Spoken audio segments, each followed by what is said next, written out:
Да.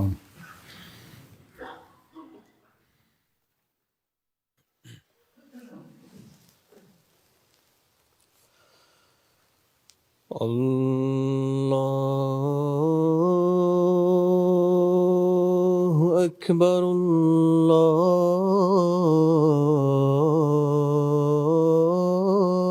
الله أكبر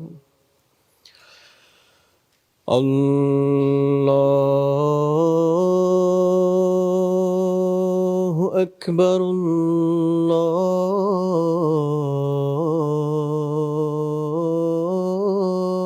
الله أكبر أشهد أن لا إله إلا الله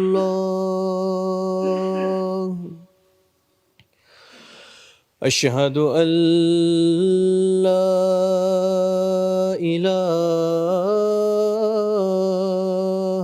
إلا الله أشهد أن محمدًا رسول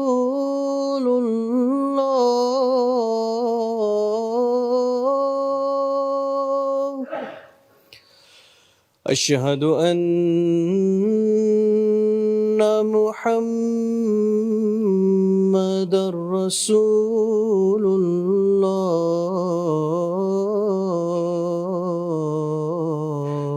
الله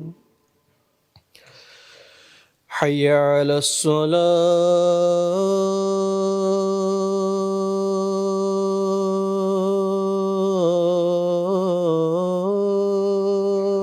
الصلاة حي على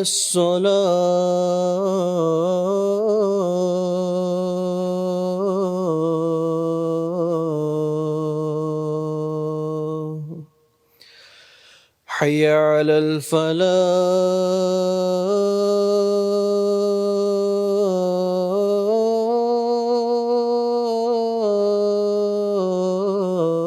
الفلاح حي على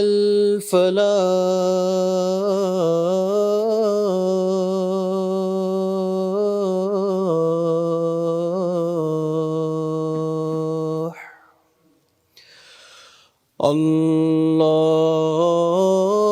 الله أكبر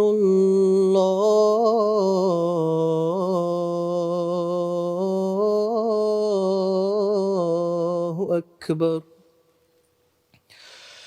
لا إله إلا الله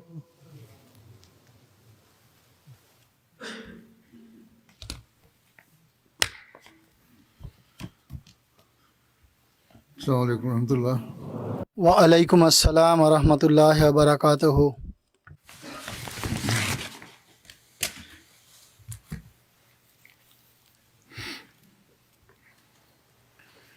أشهد أن لا إله إلا الله وحده لا شريك له وأشهد أن محمدًا عبده ورسوله أما بعد فأعوذ بالله من الشيطان الرجيم بسم الله الرحمن الرحيم الحمد لله رب العالمين الرحمن الرحيم مالك يوم الدين إياك نعبد وإياك نستعين اهدنا الصراط المستقيم صراط الذين أنعمت عليهم غير المغضوب عليهم ولا الضالين আমিন। গত খুতবায় আমি মহানবী সাল্লাল্লাহু আলাইহি ওয়াসাল্লামের জীবন চরিত্রের আলোকে কিছু কথা বলেছিলাম। আজ আল্লাহ তাআলার ভালোবাসার বরাতে তার জীবন চরিত্রের কিছু দিক আমি তুলে ধরব।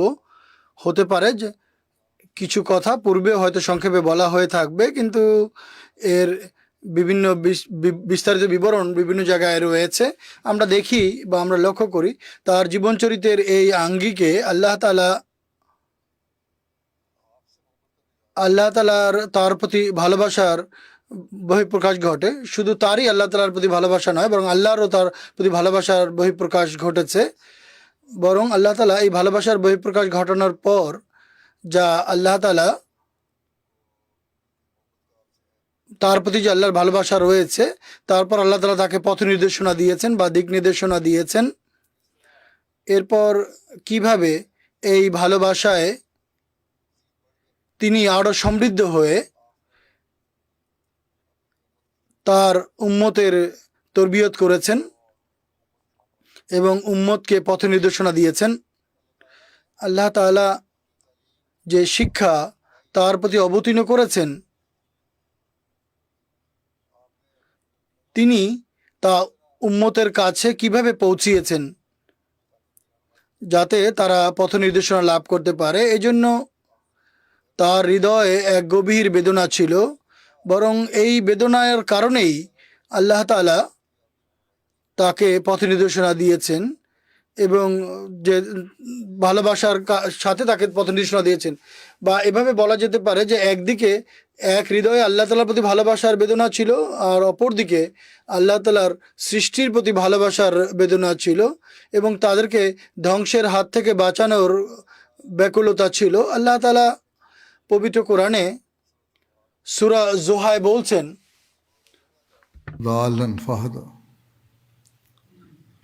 और जब আর যখন তিনি তোমাকে তোমার জাতির চিন্তায় উদ্বিগ্ন দেখেন, তখন তাদের সংশোধনের সঠিক রীতি পদ্ধতি তোমাকে বাতলে দিয়েছেন।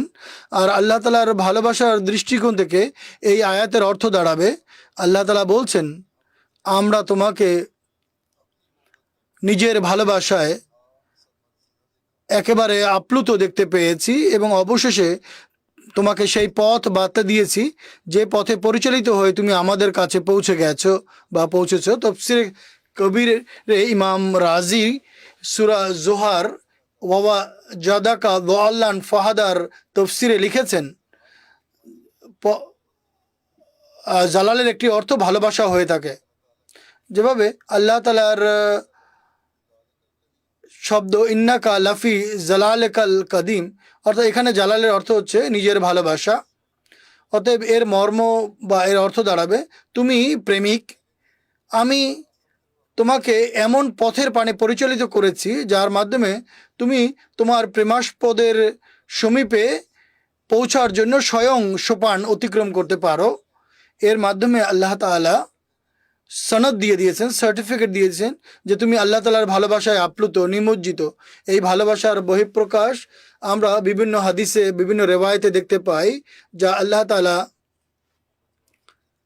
তাকে যে ভালোবেসেছিলেন তার বহিঃপ্রকাশ, আর আল্লাহর প্রতি তার যে গভীর ভালোবাসা ছিল তার বহিঃপ্রকাশ। হযরত আকদাস মসিহ মাউদ আলাইহিস সালাতু ওয়াস সালাম এক স্থানে বলেছেন, যে ব্যক্তি পবিত্র কোরআনের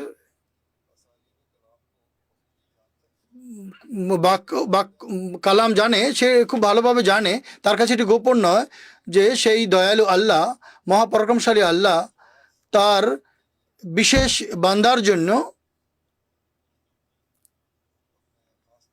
নিজের বিশেষ বান্দাদের জন্য এমন এমন বাক্য ব্যবহার করেন যা বাহ্যত ভালো মনে হয় না, কিন্তু এর অর্থ অত্যন্ত প্রশংসিত এবং প্রশংসনীয় বাক্য হয়ে থাকে।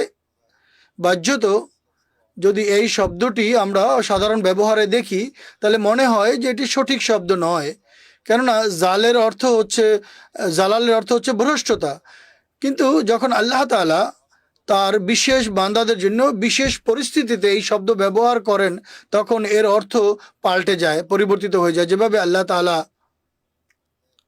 তার প্রিয় নবী হযরত মুহাম্মদ সাল্লাল্লাহু আলাইহি ওয়াসাল্লামের অনুকূলে বলেছেন, ওয়া জাদাকা দাল্লান ফাহাদা। এখন জানা কথা, জালের অর্থ হচ্ছে যে অভিধানের আলোকে যে অর্থ দাঁড়ায় তা হচ্ছে পথভ্রষ্টতা, বিভ্রান্তি। তিনি বলছেন যে যে দৃষ্টিকোণ থেকে আয়াতের অর্থ হবে, আল্লাহ তাআলা হে রসুল তোমাকে পথভ্রষ্ট পেয়েছিল এবং তোমাকে হেদায়েত দিয়েছে, সাধারণ মানুষ যে অর্থ করে। কিন্তু আল্লাহ তাআলা তিনি বলছেন যে অথচ মহানবী সাল্লাল্লাহু আলাইহি ওয়াসাল্লাম কখনো পথভ্রষ্ট ছিলেন না।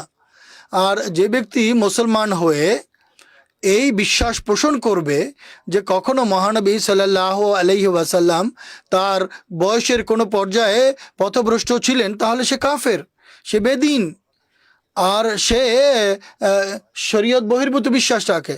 এখানে এই আয়াতের অর্থ এটি করতে হবে যা আয়াতের বাচনভঙ্গি থেকে সুস্পষ্ট, আর তা হচ্ছে আল্লাহ মহাপরাক্রমশালী প্রথমে মহানবী সাল্লাল্লাহু আলাইহি ওয়াসাল্লামকে বলেছেন, আলাম ইয়াজিদকা ইয়াতীমান ফাআওয়া ওয়া জাদাকা দাল্লান ফাহাদা ওয়া জাদাকা আইলান ফাআগনা। অর্থাৎ আল্লাহ তাআলা তোমাকে ইয়েতিম এবং নিঃস্ব পেয়েছেন এবং নিজের কাছে আশ্রয় দিয়েছেন, এবং তেজাল অর্থাৎ আল্লাহর ভালোবাসায় নিমজ্জিত দেখতে পেয়েছেন, আল্লাহ তাআলার প্রেমিক তোমাকে দেখতে পেয়েছেন। অতএব আল্লাহ তাআলা তোমাকে নিজের দিকে আকৃষ্ট করেছেন, টেনে নিয়েছেন এবং তোমাকে দরবেশ হিসেবে দেখতে পেয়েছেন, এবং তিনি তোমাকে নিঃস্ব অবস্থা থেকে তোমাকে প্রাচুর্যশীল করে দিয়েছেন। হযরত আকদাস মসিহ মাউদ আলাইহিসসালাতু ওয়াসসালাম বলছেন, যেহেতু মহানবী সাল্লাল্লাহু আলাইহি ওয়াসাল্লাম তার পবিত্রতা এবং দূরদর্শিতা এবং লজ্জা সম্ভ্রম এবং পবিত্রতা, আল্লাহর প্রতি ভালোবাসা, আস্থা এবং ঐশী ভালোবাসার সকল গুণ এবং বৈশিষ্ট্যে সকল এবং সর্বোত্তম ছিলেন এবং সর্বোচ্চ অবস্থান ছিলেন এবং সবচেয়ে উন্নত বৈশিষ্ট্যে অধিষ্ঠিত ছিলেন। তাই মহাপরাক্রমশালী আল্লাহ তাআলা তাকে তার এই বিশেষ গুণাবলীর কারণে তাকে সেই বিশেষ গুণাবলীতে ভূষিত করেছেন। হৃদয় যা সমস্ত পূর্বপর মানুষের হৃদয় থেকে উন্নত ছিল, পবিত্রতর এবং নিষ্পাপ এবং উজ্জ্বলতর ছিল, তা এই যোগ্য সাব্যস্ত হয়েছে যে তার প্রতি এমন ওহী অবতীর্ণ করবেন যা পূর্বাপর সকল ওহীর চেয়ে সবচেয়ে পরিপূর্ণ হবে এবং পূর্ণাঙ্গ ওহী হবে, অর্থাৎ অত্যন্ত মজবুত এবং সুদৃঢ় হবে এবং উন্নত মানের হবে এবং সফল ওহী হবে এবং পরিপূর্ণ ওহী হিসেবে আরফা এবং আতাম হয়ে ঐশী গুণাবলী প্রকাশের জন্য এক উন্নত, সুস্পষ্ট এবং প্রশস্ত আয়না বা দর্পণ স্বরূপ হবে। এবং এই দর্পণে, এই আয়নায় আল্লাহ তাআলার গুণাবলীকে যাচাই করে দেখা হবে, পরখ করা হবে। আল্লাহ তাআলার গুণ এবং বৈশিষ্ট্য সব কিছু আমরা মহানবী সাল্লাল্লাহু আলাইহি ওয়াসাল্লামের ব্যক্তিসত্তা এবং তার শিক্ষায় দেখতে পাই। তিনি বলছেন, এ কারণেই পবিত্র কোরআন এমন উন্নত গুণাবলীর এবং উন্নত বৈশিষ্ট্য ধারণ করে যা তার উন্নত বৈশিষ্ট্য এবং উজ্জ্বল কিরণের সামনে সকল পূর্ববর্তী মানুষের যে গুণ এবং বৈশিষ্ট্যকে ম্লান করে দেয়। অর্থাৎ পূর্ববর্তী সকল মানুষের গুণ এবং বৈশিষ্ট্য এবং তাদের বাণী এর সামনে কোনো বৈশিষ্ট্য রাখে না, কোনো মূল্য রাখে না। কোনো মানুষ এমন কোনো সত্যর কথা চিন্তা করতে পারে না যা পূর্ব থেকেই এর মধ্যে আল্লাহ তাআলা অন্তর্নিহিত না রেখেছেন।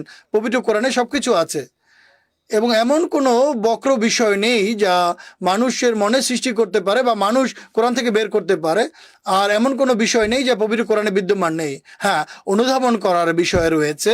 তিনি বলেছেন, এমন কোনো চিন্তার কথা মানুষের বিবেক উপস্থাপন করতে পারে না যা পূর্বেই পবিত্র কোরআন আমাদের সামনে উপস্থাপন না করেছে। এমন কোনো বক্তব্য, এমন প্রভাব বিস্তার হৃদয় করতে পারেনি যেভাবে পবিত্র কোরআন লক্ষ লক্ষ হৃদয় বিস্তার করেছে।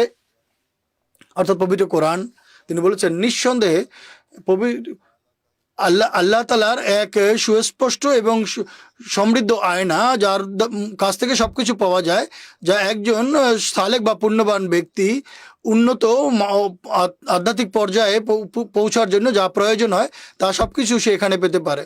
অতএব যে শিক্ষা মহানবী সাল্লাল্লাহু আলাইহি ওয়াসাল্লামের প্রতি অবতীর্ণ হয়েছে তা এমন পবিত্র ছিল, যা সব শিক্ষার চেয়ে উন্নত মানের ছিল, সব সব ঐশিক গ্রন্থাবলীর চেয়ে উন্নত ছিল, এবং পূর্ণাঙ্গ এবং সম্পূর্ণ গ্রন্থ বা সম্পূর্ণ শিক্ষা হচ্ছে পবিত্র কোরআন। তাই মহানবী সাল্লাল্লাহু আলাইহি ওয়াসাল্লামকে আল্লাহ তাআলা এই শিক্ষা দিয়েছেন যে এই গ্রন্থ, এই শিক্ষা পরিপূর্ণ, অতি উন্নত মানের। এটি মহানবী সাল্লাল্লাহু আলাইহি ওয়াসাল্লাম প্রমাণ করে দেখিয়েছেন যে গ্রন্থ তার প্রতি অবতীর্ণ হয়েছে তা এই কারণেই হয়েছে যে তার ব্যক্তি সত্তা সব মানুষের চেয়ে পূর্ণাঙ্গ, এবং তিনি সেই কামেল মানুষ যার মোকাম বা যার সমমর্যাদায় কেউ পৌঁছতে পারে না। আল্লাহ তাআলা বলেছেন তিনি তোমাদের জন্য আদর্শ, তার অনুসরণ করার চেষ্টা করো। এ কারণেই আল্লাহ তাআলা তার মাধ্যমে এই ঘোষণাও করিয়েছেন যে লোকদেরকে বলে দাও, কুল ইন কুনতুম তুহিব্বুনাল্লাহ ফাত্তাবিউনি ইউহিব্বুকুমুল্লাহ ওয়া ইয়াগফির লাকুম যুনুবাকুম আল্লাহু গফুরুর রহিম। তুমি বলে দাও, হে লোক সকল, যদি তোমরা আল্লাহকে ভালোবাসতে চাও তাহলে আমার অনুসরণ করো। এই অবস্থায় তিনিও তোমাদেরকে ভালোবাসবেন এবং তোমাদের অপরাধ ক্ষমা করবেন, আর আল্লাহ পরম মার্জনাশীল এবং বারবার দয়াকারী। অতএব আল্লাহ তাআলার ভালোবাসা লাভ করার রীতিও মহানবী সাল্লাল্লাহু আলাইহি ওয়াসাল্লামের আদর্শ দ্বারাই আমাদেরকে শিখতে হবে, তার আদর্শের মাঝেই আমাদেরকে খুঁজতে হবে। আল্লাহ তাআলার প্রতি মহানবী সাল্লাল্লাহু আলাইহি ওয়াসাল্লামের ভালোবাসার যে দৃশ্য আমরা দেখতে পাই হাদিসে, এর বিভিন্ন রেওয়ায়েত আমরা দেখতে পাই। মহানবী সাল্লাল্লাহু আলাইহি ওয়াসাল্লাম তার খোদার প্রতি তার ভালোবাসার যাচনা করেছেন এবং এই দোয়া করতেন, হে আল্লাহুম্মা ইন্নী আসআলুকা হুব্বাকা ওয়া হুব্বা মান ইউহিব্বুকা ওয়া আমালাল্লাযী ইউবাল্লিগুনি হুব্বাকা। আল্লাহুম্মা আল হুব্বাকা আহাব্বা ইলাইয়া মিন নফসি ওয়া আহলি ওয়া মিনাল মাইল বারিদ। হে আমার আল্লাহ, আমি তোমাকে তোমার ভালোবাসা যাচনা করছি এবং তার ভালোবাসাও যাচনা করি যে তোমাকে ভালোবাসে, এবং এমন কাজ করার তৌফিক যাচনা করি যা আমাকে তোমার ভালোবাসা পর্যন্ত পৌঁছে দেবে। হে আমার আল্লাহ, তুমি তোমার ভালোবাসা আমার সত্তা, আমার পরিবার পরিজন এবং ঠান্ডা পানির চেয়েও প্রিয়তর বানিয়ে দাও। অতএব এটি সেই দোয়া যা আজ প্রত্যেক সেই ব্যক্তির করা উচিত যে মহানবী সাল্লাল্লাহু আলাইহি ওয়াসাল্লামকে ভালোবাসার দাবি করে এবং যে চায় যে সেও আল্লাহ তাআলার প্রতি ভালোবাসার ঘোষণা দিবে বা আল্লাহ তাআলার প্রিয়তর হবে এবং আল্লাহ তাআলা তার প্রতি স্বীয় কৃপা বর্ষণ করবেন। তার এটি করা উচিত। একইভাবে আরেক রেওয়ায়েতে এসেছে যে হযরত আব্দুল্লাহ বিন ইয়াজিদ খাতমি আনসারি রাদিয়াল্লাহু তাআলা আনহু বর্ণনা করছেন যে মহানবী সাল্লাল্লাহু আলাইহি ওয়াসাল্লাম এই দোয়া করতেন, হে আমার আল্লাহ, আমাকে তোমার ভালোবাসা দান করো এবং তার ভালোবাসাও দান করো যার ভালোবাসা আমাকে তোমার কাছে নিয়ে যাবে। হে আমার আল্লাহ, আমার প্রিয় জিনিস যা তুমি আমাকে দান করবে তা আমার ভালোবাসার জিনিস লাভ করার জন্য আমার শক্তির কারণ বানিয়ে দাও। আমার সেই প্রিয় জিনিস যা আমার থেকে বিচ্ছিন্ন করে দাও এবং সেগুলো আমার জন্য ওই জিনিসগুলি অর্জন করার জন্য শক্তির মাধ্যম বানিয়ে দাও যাকে তুমি ভালোবাসো। অর্থাৎ মহানবী সাল্লাল্লাহু আলাইহি ওয়াসাল্লাম এই দোয়া করেছেন, আমার যে প্রিয় জিনিস যা তুমি আমাকে দান করছো তা তোমার প্রিয়তর জিনিসের জন্য আমার শক্তির মাধ্যম বানিয়ে দাও, আমাকে আরও শক্তি দান করো যেন আমি সেই জিনিসগুলি আরও অর্জন করি যা তুমি পছন্দ করো, এবং এর মাধ্যমে আমি যেন তোমার আরও ভালোবাসা অর্জন করতে পারি এবং এগুলি অর্জনকারী হই যা তুমি পছন্দ করো। এরপর তিনি বলেছেন, আমার কাছে যেগুলো প্রিয় জিনিস আমি মনে করি যেগুলি আমার প্রিয় জিনিস বা আমার যারা প্রিয় মানুষ, যখন তুমি তাদেরকে আমার থেকে বিচ্ছিন্ন করে দাও তখন এই জিনিসগুলোকে সে বিষয়ে অর্জন করার শক্তি বানিয়ে দাও যে জিনিসকে তুমি প্রিয়তর জ্ঞান করো। যে জিনিস আমার থেকে বিচ্ছিন্ন হয়ে যায় এ কারণে নিরাশ হওয়া উচিত নয়, বরং এরপর যেন আমি আরও শক্তি লাভ করি। কেননা এগুলো আল্লাহ তাআলার পছন্দ ছিল না, তাই তিনি এগুলো আমার থেকে দূরে সরিয়ে দিয়েছেন। এগুলি আল্লাহর ইচ্ছা ছিল, এটি আল্লাহর সন্তুষ্টি ছিল। যেগুলো আল্লাহ তাআলার প্রিয় সেগুলি যেন আমি লাভ করি। আল্লাহ তাআলা আমাকে এই জিনিস, যেগুলো আল্লাহ তাআলার পছন্দ নয় সেগুলি যদি আমার কাছ থেকে দূরে সরিয়ে দেয়, তাহলে হে আল্লাহ, যেগুলো তোমার প্রিয় জিনিস, যেগুলো তোমার পছন্দনীয় কথা বা বিষয়, সেগুলো অর্জন করার জন্য তুমি আমাকে শক্তি দান করো। অতএব এটি ছিল তার ভালোবাসার বহিঃপ্রকাশ আল্লাহর প্রতি।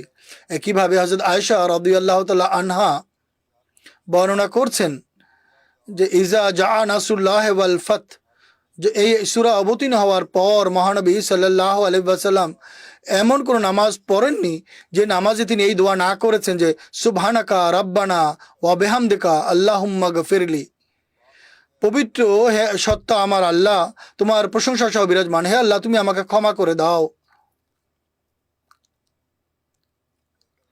আল্লাহ তাআলার প্রতি ভালোবাসার একটি ঘটনার উল্লেখ হযরত আয়েশা রাদিয়াল্লাহু তাআলা আনহা করছেন যে এক রাতে আমি মহানবী সাল্লাল্লাহু আলাইহি ওয়াসাল্লামের পাশে শুয়েছিলাম। আমি রাতের বেলা তাকে বিছানায় দেখতে না পেয়ে রাতের অন্ধকারে আমি তাকে খুঁজতে বের হই। তখন আমার হাত তার পায়ে স্পর্শ করে, তখন তিনি সিজদায় পতিত ছিলেন এবং আল্লাহ তাআলার কাছে এই দোয়া করছিলেন, আমি তোমার সন্তুষ্টির আশ্রয়ে আসছি তোমার অসন্তুষ্টি থেকে, এবং তোমার মার্জনার আশ্রয়ে আসছি তোমার অসন্তুষ্টি থেকে। আমি তোমার মহিমা কীর্তন করে শেষ করতে পারি না, তুমি তদ্রূপ যেভাবে তুমি নিজের প্রশংসা করেছো, অর্থাৎ আমি তোমার ততটা প্রশংসা করতেই পারি না যতটা প্রশংসা তুমি নিজের সম্পর্কে করেছো, সেটাই তোমার সত্যিকার প্রশংসা।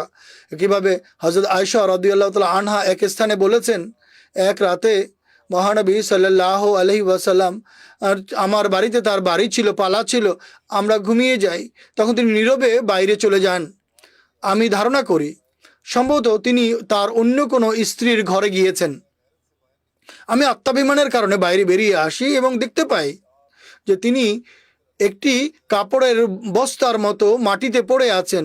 আমি তাকে কথা বলতে শুনেছি, ख्याली व आमना बिका ख्वादी रब हाज़े यदी वमा जनैतो अला नफसी या अजीमो तुझे तुझे लिकुल्ले अजीमिन फ़ग़फ़िर फ़ग़फ़िर फ़ग़फ़िर ज़म्बल अज़ीम, यानी ए अल्लाह, অর্থাৎ হে আমার আল্লাহ, তোমার জন্য আমার প্রাণ, আমার দেহ সিজদায় পতিত, আমার হৃদয় তোমার প্রতি ঈমান আনে। হে আমার প্রভু প্রতিপালক, আমার উভয় হাত যা তোমার সামনে উত্তোলন করেছি, যা কিছু আমি এই হস্ত দ্বারা নিজের প্রাণের উপরে অন্যায় করেছি তাও তুমি জানো তোমার সামনে আছে। মহানবী সাল্লাল্লাহু আলাইহি ওয়াসাল্লাম এমন পরিপূর্ণ কামেল মানুষ ছিলেন যিনি পুণ্য ছাড়া অন্য কিছুই করেননি, কিন্তু তিনি নিজের জন্য বলছেন, হে আল্লাহ, আমি আমার প্রাণের উপরে অন্যায় করেছি।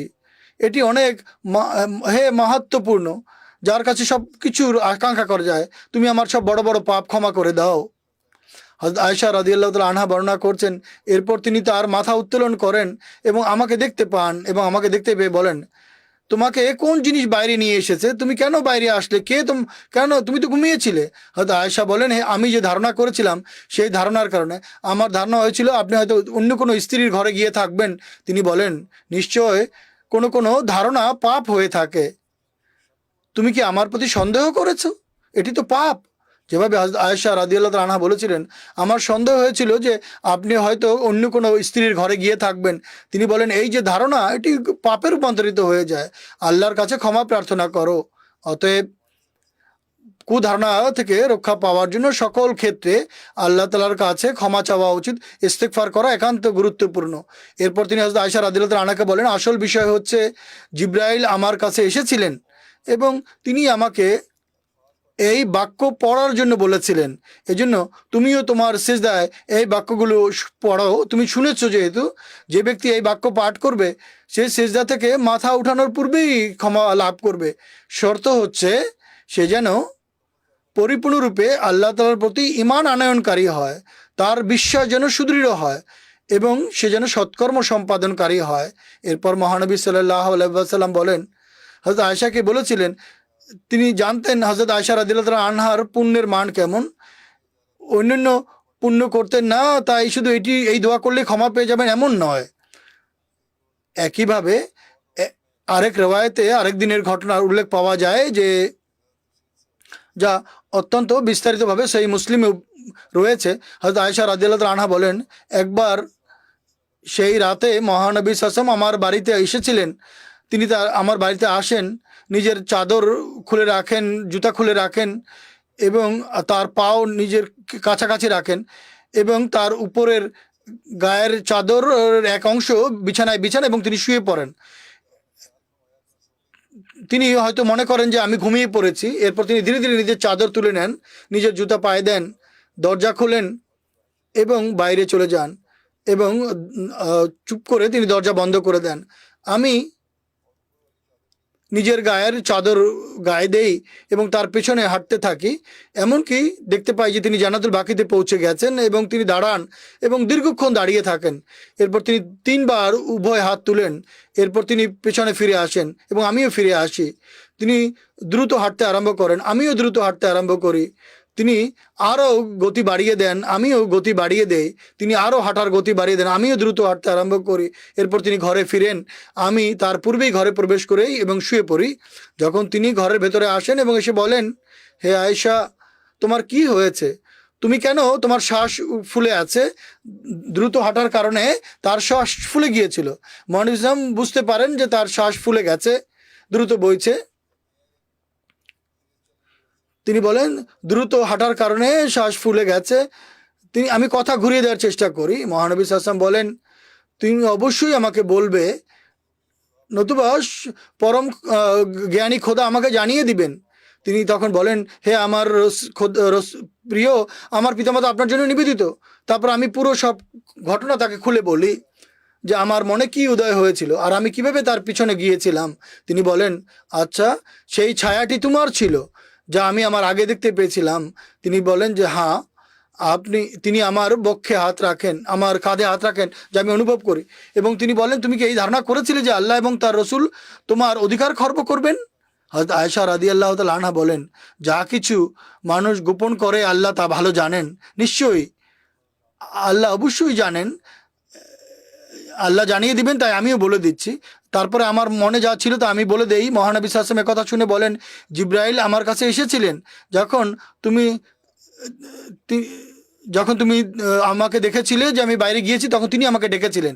এই জন্য যে তিনি আমাকে ডেকেছিলেন আর তিনি এই বিষয়টি আমার কাছে গোপন রেখেছিলেন, তাই আমি তার প্রস্তাব মেনে নেই এবং সেই কথাটিও তোমার কাছে গোপন রাখি।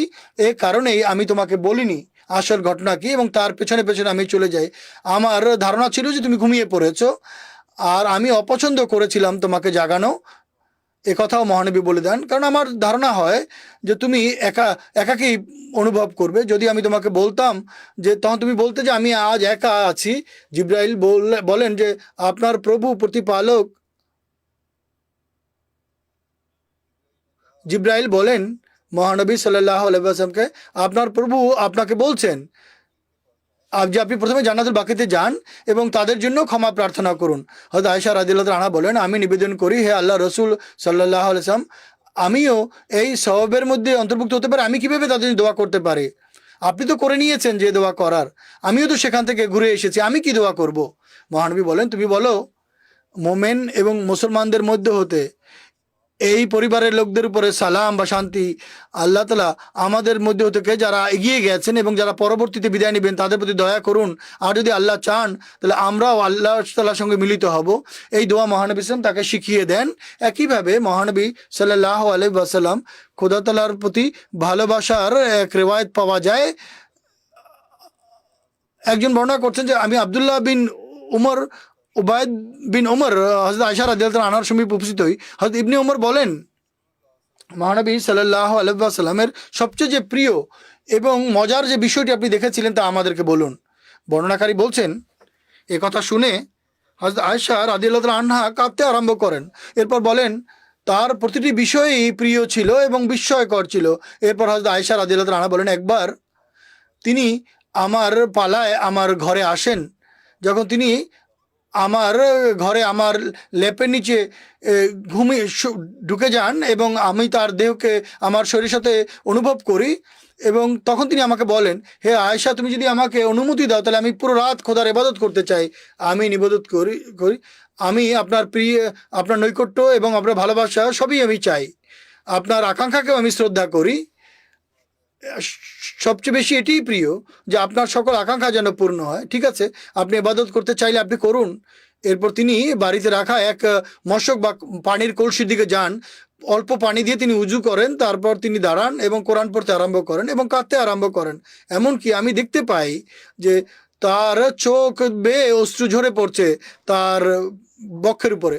এরপর তিনি ডান ডান হাত তার কপালের নিচে রাখেন এবং আমি দেখতে পাই যে তার চোখের পানি মাটিতে পড়ছে। এরপর হযরত বেলাল রাদিয়াল্লাহু তাআলা আনহু, সকাল হয়ে যায়, ফজরের নামাজের জন্য তাকে ডাকেন, ফজরের নামাজের সংবাদ দেওয়ার জন্য আসেন।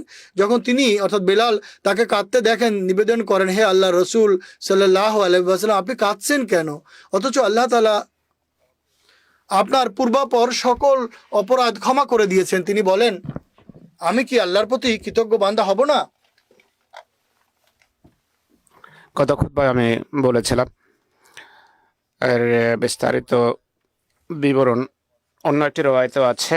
হযরত আয়েশা বলেন, মেঘ বা তুফান দেখলে তিনি চিন্তিত হয়ে পড়তেন। হযরত আয়েশা বলেন, হে আল্লাহ রাসূল সাল্লাল্লাহু আলাইহি ওয়াসাল্লাম, মানুষ মেঘমালা দেখলে আনন্দিত হয়, কিন্তু আপনার ক্ষেত্রে আমি দেখি যখনই মেঘমালা দেখেন দুশ্চিন্তা আপনার চেহারায় ছেয়ে যায়। মহানবী বলেন, হে আয়েশা, আমি আশ্বস্ত হতে পারি না যে এই তুফান কোথাও আযাব নয় তো? আমি অত অদৃশ্য জানি না। হতে পারে এটি সেই ধরনের তুফান যা পূর্বে বিভিন্ন জাতিকে ধ্বংস করেছে। এক জাতির প্রতি আযাব অবতীর্ণ হলে সেই জাতি বলেছিল যে এটি মেঘমালা যা বৃষ্টি হয়ে বর্ষিত হবে, যা কোরআনেও উল্লেখিত আছে। মহানবী বলে, আমি তো জানি না এটি কি শাস্তি নাকি পুরস্কার। তাই খোদাভীতি এবং খোদার ভালোবাসা যা আমার হৃদয়ে বিরাজমান, সেই কারণে আমি ভীত ত্রস্ত হয়ে পড়ি। হযরত আয়েশার আরো একটি রওয়ায়াত আছে, তিনি বলেন,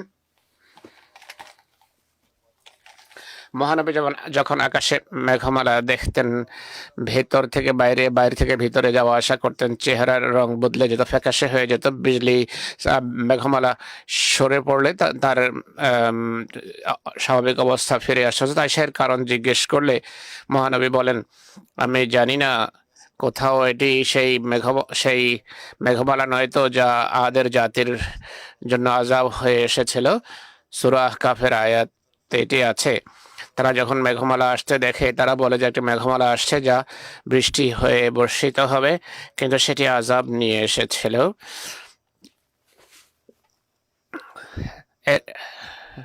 রওয়ায়েতে রয়েছে, হযরত আবু হুরায়রা বর্ণনা করেন, মহানবী সাল্লাল্লাহু আলাইহি সাল্লাম এবং তার সাহাবী মেঘ থেকে বর্ষিত প্রথম বৃষ্টির ফোঁটার জন্য মাথার কাপড় সরিয়ে নিতেন। মহানবী বলতেন, আমাদের মহাসম্মানিত প্রভুর পক্ষ থেকে সতেজ নেয়ামত বর্ষিত হয়েছে। সাধারণ বৃষ্টির দিনগুলোতে এটি ছিল মহানবী এবং সাহাবীদের রীতি। উরওয়া বিন জুবায়েরের একটি রওয়ায়াত আছে, তিনি বলেন, আমি আব্দুল্লাহ বিন আমর বিন আল আসকে জিজ্ঞেস করেছি সেই নিকৃষ্ট আচরণের কথা বলুন যা মুশরিকরা মহানবীর প্রতি প্রদর্শন করেছিল। তিনি বলেন, একবার মহানবী সাল্লাল্লাহু আলাইহি সাল্লাম কাবার হাতিমে নামাজ পড়ছিলেন। উকবা বিন আবি মুয়াইত আসে, সে তার কাপড় মহানবীর গলায় পেঁচিয়ে জোরে টান দেয়, ছেড়ে টান দেয়। ততক্ষণ আবু বকর রাদিয়াল্লাহু আনহু এসে উকবাকে কাঁধে ধাক্কা দেন, মহানবী থেকে দূরে সরিয়ে দেন। তিনি বলেন, তুমি কি এমন ব্যক্তিকে হত্যা করতে চাও যিনি বলেন, আমার প্রভু আল্লাহ শুধু খোদার ভালোবাসায় লিপ্ত, নিমজ্জিত, তাঁর ইবাদত করছেন, তুমি তাকে হত্যা করতে চাচ্ছ? হুজুর সাল্লাল্লাহু আলাইহি সাল্লামের পুরো জীবন, সারাটা জীবন খোদা প্রেমে ছিল নিমগ্ন, খোদা প্রেমে ছিল নিয়োজিত। এই খোদা প্রেমের দৃশ্য দেখেই মক্কার লোকেরা বলতো ইন্না মোহাম্মদান আশিকা রাব্বাহ, মোহাম্মদ তার প্রভুর প্রেমে পাগল হয়ে গেছে, উম্মাদ প্রেমে উম্মাদ। হজরত মসিহ মাউদ ইসলাম বলছেন, মহানবী সাল্লাল্লাহু আলাইহি ওয়াসাল্লাম এক মহান সত্তার অন্তরঙ্গ বন্ধু এবং তার জন্য উম্মাদ ছিলেন, আর এমন কিছু পেয়েছেন যা পৃথিবীতে কেউ কখনো পায়নি। খোদার প্রতি তার এমন ভালোবাসা ছিল যে সাধারণ লোকেরা বলতো আশিকা মোহাম্মদুন আলা রাব্বিহি, মোহাম্মদ তার প্রভুর প্রেমে পড়েছে। হজরত মসিহ মাউদ আলাইহিস সালাম আরেক জায়গায় বলেন, সাহাবী রাদিয়াল্লাহু তাআলা আনহুম সেই সত্যবাদী সুপুরুষের চেহারা দেখিয়েছিলেন যার খোদা প্রেমিক হওয়ার সাক্ষ্য স্বয়ং মক্কার কুরাইশের মুখ থেকেও বেরিয়েছে। নিত্যদিনের দোয়া এবং মোনাজাত আর আল্লাহর আনুগত্যে বিলীন এবং পরম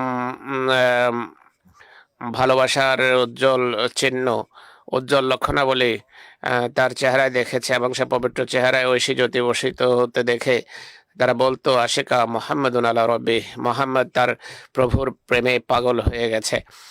এরপর সাহাবীরা সেই নিষ্ঠা, ভালোবাসা এবং আন্তরিকতায় দেখেননি, বরং সেই ভালোবাসার বিপরীতে যা আমাদের নেতা মোহাম্মদ রসুল্লাহর হৃদয় থেকে এক প্রবল বেগে প্রবাহিত নদীর মতো নিঃসৃত খোদা তাআলার ভালোবাসাকেও অলৌকিক সমর্থনের আদলে প্রকাশিত হতে দেখেছেন। তখন তাদের বিশ্বাস জন্মেছে খোদা আছেন, এবং তারা বলতে বাধ্য হয়েছে যে খোদা এই সুপুরুষের সাথে আছেন, তিনি এত অসাধারণ অলৌকিক নিদর্শন দেখেছেন, এত স্বর্গীয় নিদর্শন প্রত্যক্ষ করেছে যে তাদের আদৌ সন্দেহ থাকে না যে সত্যিকার অর্থে এক মহান সত্তা আছেন যার নাম হলো খোদা, আর যার পবিত্র নিয়ন্ত্রণে প্রতিটি বিষয় রয়েছে, প্রতিটি জিনিস রয়েছে, আর যার জন্য কোনো কিছু অসম্ভব নয়। এই কারণেই তারা তারা নিষ্ঠা এবং সততার সেই দৃষ্টান্ত স্থাপন করেছে, সেই কাজ করেছে যা মানুষের জন্য করা সম্ভব নয় যতক্ষণ তার সব সন্দেহ দূরীভূত না হয়। আর তারা নিজেরা স্বচক্ষে দেখেছে যে সেই পবিত্র সত্তা যাদের সন্তুষ্ট হন তা হলো মানুষের ইসলামে প্রবেশ করা আর তার রসুল সাল্লাল্লাহু আলাইহি ইসলামের পুরোপুরি আনুগত্য করা। তখন এই দৃঢ় বিশ্বাসের অর্জনের পর তারা যে আনুগত্য প্রদর্শন করেছে, আনুগত্য যে চেতনা নিয়ে তারা কাজ করেছেন, যেভাবে নিজেদের প্রাণকে তারা তাদের হেদায়েতদাতার সামনে উৎসর্গ করেছেন, যতক্ষণ অভিজ্ঞতা না হবে এমনটি করা সম্ভব নয়।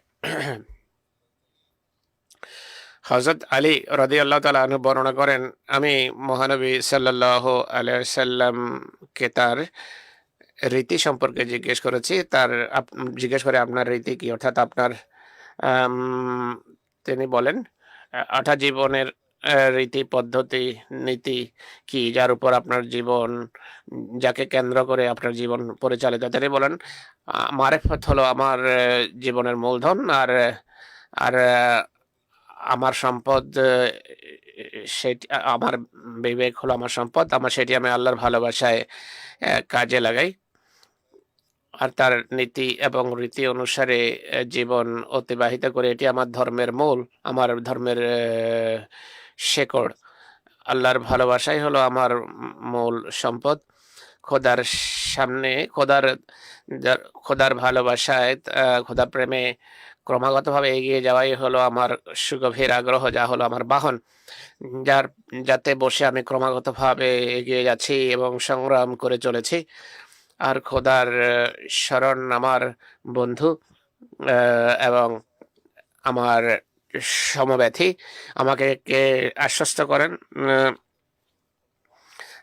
সেটি হলো খোদার উপর নির্ভর করা, এটি আমার ধনভাণ্ডার। শুধু তার উপরেই আমি নির্ভর করি, আর এটি আমার ধনভাণ্ডার। তোমরা যে তুমি যে রীতির কথা জিজ্ঞেস করছো, স্মরণ রেখো যে দুঃখ এবং বেদনা হলো আমার সাথী। যদি কোনো দুঃখ বেদনার সম্মুখীন হই, তাহলে এটি আমার সাথী এবং আমার জীবনের অংশ। আমি এটি নিয়ে ভ্রুক্ষেপ করি না, কেন খোদা আমার সাথে আছেন। আমার জ্ঞান হলো আমার অস্ত্র। জ্ঞান হলো আমার অস্ত্র। আল্লাহ নির্দেশ দিয়েছেন জ্ঞান অর্জন করো, এর ফলে মানুষের চিন্তা চেতনা আলোকিত হয়। খোদা স্বয়ং আমাকে জ্ঞানে ধন্য করেন, আর যে জ্ঞান খোদার পক্ষ থেকে আসে তার সে মহান অস্ত্র আর কি হতে পারে। তিনি বলেন এটি আমার অস্ত্র যার ভিত্তিতে আমি উন্নতি করে চলেছি। জাগতিক জ্ঞানের ক্ষেত্রেও দেখেছেন যুদ্ধ সংক্রান্ত বিভিন্ন ঘটনা আমি পূর্বেই বর্ণনা করেছি। আল্লাহ তাআলা তাকে জ্ঞান দিয়েছেন, যে জ্ঞানের ভিত্তিতে সর্বোত্তম পরিকল্পনা এবং প্ল্যানিং করতেন। আধ্যাত্মিক জ্ঞানও ছিল অসীম তার কাছে। আর এটি স্পষ্ট কথা, স্পষ্ট বিষয়। তিনি বলছেন ধৈর্য হলো আমার চাদর, অর্থাৎ আমাকে আমার পোশাক হলো ধৈর্য আর খোদার সন্তুষ্টি। খোদার সন্তুষ্টিতে সন্তুষ্ট থাকা আমার মালে গনিমত। আমি খোদার ইচ্ছায় আনন্দিত, আর এটি আমার মালে গনিমত। এটা আমার দারিদ্র আমার গর্ব, বাহ্যিক দারিদ্র এবং সম্পদের অভাব হলো আমার গর্ব। আমি এটি নিয়ে গর্বিত যে খোদা দারিদ্র সত্ত্বেও আমাকে অশেষ দানে ধন্য করেছেন। জহদ অর্থাৎ এটি জহদ হলো আমার কৌশল, তাকওয়া পরবিমুখতা, আর একিন বা দৃঢ় বিশ্বাস হলো আমার শক্তি।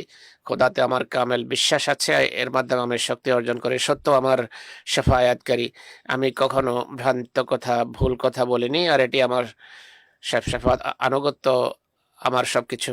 আমি খোদার প্রতিটি নির্দেশ শতভাগ মান্য করে। জেহাদ হলো আমার নৈতিক গুণ। দৈহিক জেহাদ হোক, আল্লাহর পথে জেহাদ হোক, মানুষের অধিকার প্রদানের জেহাদ হোক, এটি আমার সবকিছু। আমার হৃদয়ের চোখের প্রশান্তি নামাজে নিহিত। এইসব কথা সত্ত্বেও আমার চোখের স্নিগ্ধতা হলো নামাজ, আল্লাহর ইবাদত করা, তার প্রতি ভালোবাসা প্রকাশ, তার ভালোবাসা পাওয়া। অন্য হাদিসে আছে, তিনি বলেছেন আমার হৃদয়ের ফল হলো খোদার স্মৃতি, খোদার স্মরণ, খোদার জিকির। আমার গভীর আগ্রহ আমার প্রভুর সত্তায়। মহানবীর এই আদর্শ এবং খোদার ভালোবাসার কয়েকটি দৃষ্টান্ত তুলে ধরেছি। এই আদর্শ সাহাবীদের মাঝে এক বিপ্লব সৃষ্টি করেছে, তারা সেই পদমর্যাদা লাভ করেছেন যার কথা এর পূর্বে ভাবাও সম্ভব ছিল না। সম্ভব যেভাবে মসিহ ইসলাম বলেছেন, আমি পূর্বে পড়েছি, এটি সেই কামেল এবং পরিপূর্ণ সম্পূর্ণ শিক্ষা যা তার কামেল দাস, সত্যিকার দাস অবলম্বন করেছেন। তিনি বলছেন আল্লাহ তাআলা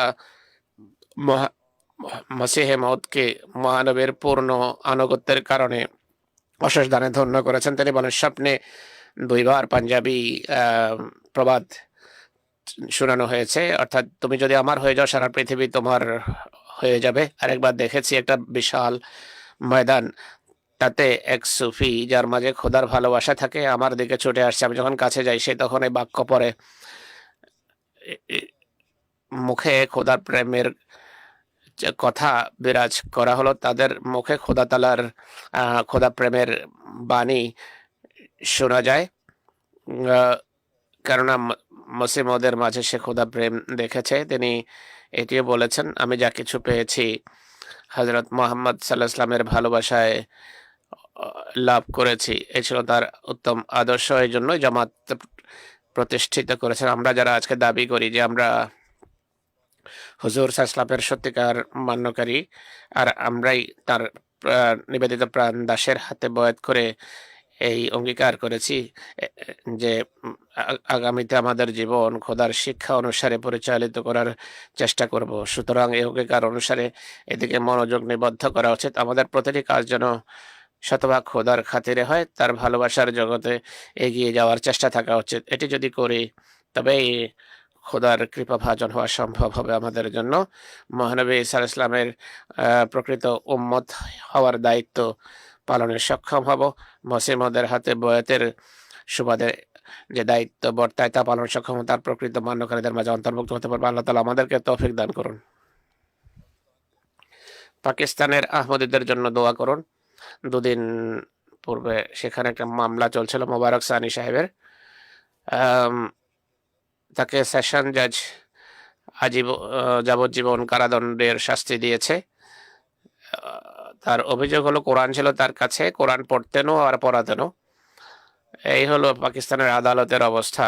এদের কাছে কোনো মঙ্গলের আশা করা যায় না। এই সিদ্ধান্ত, এই রায় শুনে অমুসলিমেরা লিখেছে কোনো হাস্যস্কর সিদ্ধান্ত। কিছু মৌলবীদের মাঝে এই রায়ের অনেক প্রশংসা, উচ্চকিত প্রশংসা শোনা যাচ্ছে। সেশন জাজ সাহেব লিখছেন, হাস্যকর ভাবে অনেকে লিখেছে, এত বড় অপরাধ এটি যে কোরআন পড়ে, ঘরে কোরআন রাখে আর শিশুদেরকে কোরআন পড়ায়, এটি এত বড় অপরাধ। তো যাই হোক, এ হলো নামধারী আলেম এবং তাদের চেলাদের অবস্থা। সরকারের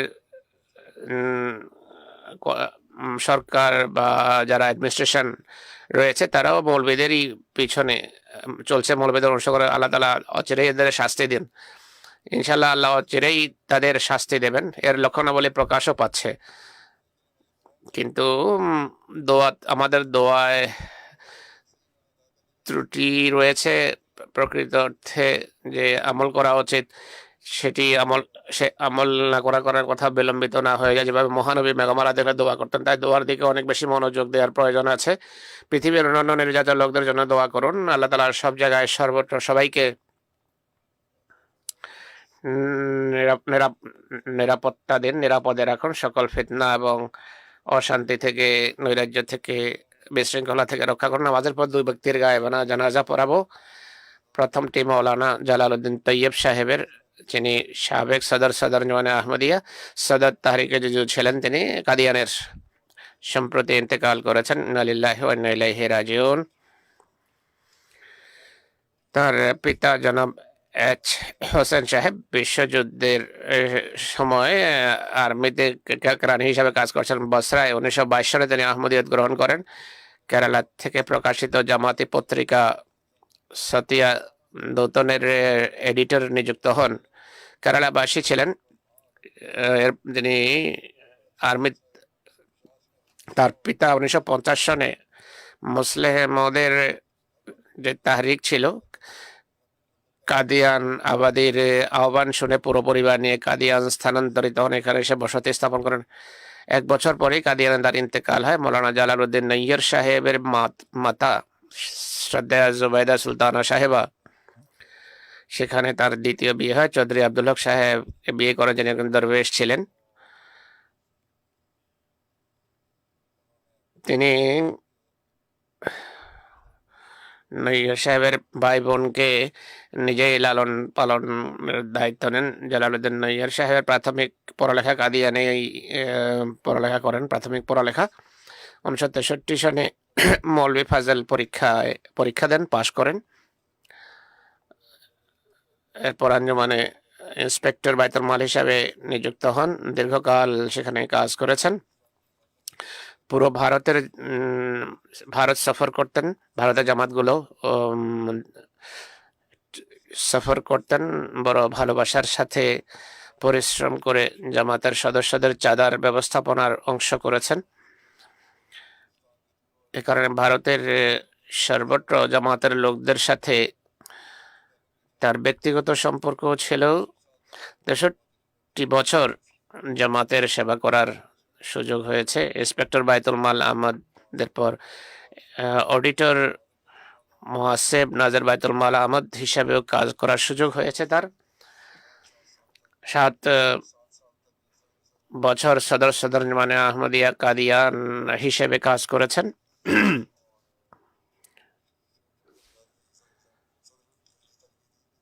সদর মজলিস তাহরিকে জদিদ ছিলেন তিনি।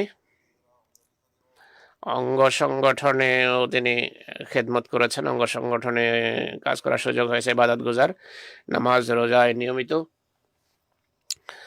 খেলাফতের প্রতিটি নির্দেশ, খলিফাতুল মসিহর প্রতিটি নির্দেশ মান্যকারী লোকদের তালিকার শীর্ষে ছিলেন। তিনি অ্যাথলিট ছিলেন, আর এই দিক থেকেও অনেক কাজ করেছেন। কাদিয়ানে তিনি সুশৃঙ্খল করেছেন। কাশ্মীরে এক পরিবারে তার বিয়ে হয়েছিল। তার স্ত্রী পূর্বেই ইহধাম ত্যাগ করেছেন। 2 পুত্র এবং 1 কন্যা রেখে গেছেন। তিনি তারাও জামাতের কাজ করছেন। আল্লাহ তাআলা তার রুহের মাগফিরাত করুন। দ্বিতীয় স্মৃতিচারণ জনাব মিয়া মুজিব আহমদ সাহেবের চৌধুরী মোশতাক আহমদ সাহেবের পুত্র ছিলেন। ৭৯ বছর বয়সে সম্প্রতি ইন্তেকাল করেছেন। ইন্না লিল্লাহি ওয়া ইন্না ইলাইহি রাজিউন। খুবই স্নেহশীল, মিশুক, খেলাফতের প্রতি নিবেদিত প্রাণ ব্যক্তি ছিলেন এবং ওসিয়ত ছিল তার। তার বংশে আহমদিয়ত তার দাদা বাবু আব্দুর রহিম সাহেবের মাধ্যমে আসে, যিনি হযরত মীর কাসেম আলী রাদিয়াল্লাহু তাআলা আনহু ফারুক রিসালার এডিটরের মাধ্যমে ১৯০৩ সনে বয়াত করেছেন। হযরত মীর কাসেম আলী সাহেব মীর হাবিব সাহেবের পিতা মুশতাক আহমদ সাহেবকে কোলেও নিয়ে লালন পালন করেছেন, কারণ মীর কাসেম আলী সাহেবের নিজের কোনো সন্তান ছিল না। মীর হানিফ সাহেব লাহোরের সরকারি কলেজ থেকে ইন্টারমিডিয়েট বিএসসি, এরপর ফিজিক্সে এমএসসি করেছেন। এরপর বাইরে চলে যান। জামাতের যে দায়িত্ব পালন করেছেন তা হলো ১৯৭০ থেকে ৭১ পর্যন্ত তালিমুল ইসলাম কলেজে শিক্ষক হিসেবে শিক্ষকতার দায়িত্ব পালন করেছেন। তখনও কলেজ আমাদের হাতেই ছিল। ৭৩ থেকে ৭৬ পর্যন্ত নুসরত জাহার অধীনে সেরালিয়ন কাজ করেন, যেখানে ফ্রিটাউনে ফিজিক্সের শিক্ষক হিসাবে তিনি সেবা দিয়েছেন। এরপর পাকিস্তান ফিরে আসেন ১৯৭৬-এ। ৭৬-এই আবার নাইজেরিয়া চলে যান। সেখানে ১৯৮৭ পর্যন্ত সরকারি স্কুলে কাজ করেন। ১৯৮৭-তেই তিনি জীবন উৎসর্গ করেন আফ্রিকা থাকা অবস্থায়। ওয়াকফে জিন্দেগি হিসেবে ১৯৮৭-তেই আহমদিয়া সিনিয়র সেকেন্ডারি স্কুলের প্রিন্সিপাল হিসেবে খলিফা রাবেদাকে নিযুক্ত করেন। ১৯৯১ পর্যন্ত খেদমত করেছেন। এরপর পাকিস্তান ফিরে আসেন। এখানে এসেও জামাতের কাজ অব্যাহত রাখেন। ১৯৯২-তে খলিফা রাবে একটি টেকনিক্যাল ইনস্টিটিউটের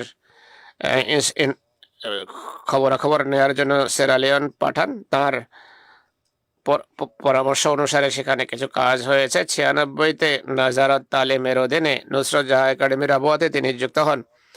আর শিক্ষক হিসাবে তিনি ফিজিক্স পড়ান। সেখানে তিনি অবসরে যান। সদর উমুমের অফিসেও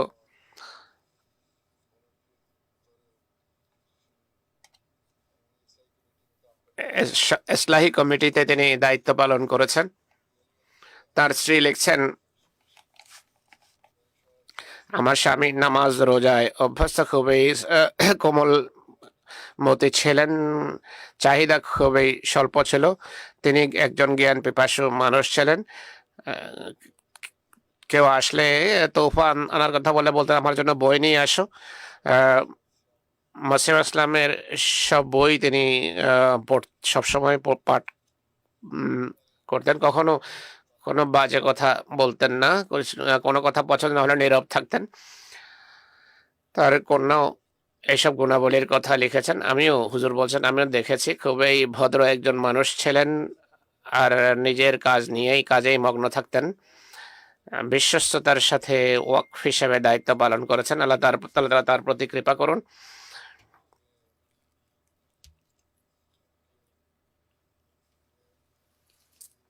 তিনি হযরত মীর ইসহাক সাহেবের দৌহিত্রী লুবনার সাথে তার বিয়ে হয়েছে। তিনি মেজর সাইদ আহমদ সাহেবের কন্যা ছিলেন।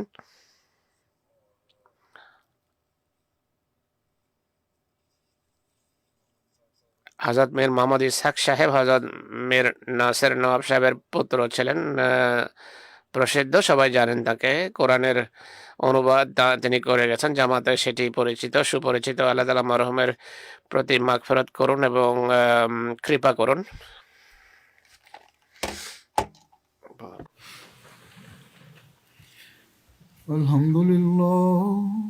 আলহামদুলিল্লাহ নাহমাদুহু ওয়া নাস্তাঈনুহু ওয়া নাস্তাগফিরুহু ওয়া নু'মিনু বিহি ওয়া নাতাওয়াক্কালু আলাইহি ওয়া নাউযু বিল্লাহি মিন শুরুরি আনফুসিনা ওয়া মিন সাইয়্যাতি আ'মালিনা من يهده الله فلا مضل له ومن يضلل فلا هادي له ونشهد أن لا إله إلا الله ونشهد أن محمدا عبده ورسوله عباد الله رحمكم الله إن الله يأمر بالعدل والإحسان وإيتاء ذي القربى وينهى عن الفحشاء والمنكر والبغي يعظكم لعلكم تذكرون اذكروا الله يذكركم وادعوه يستجب لكم ولذكر الله أكبر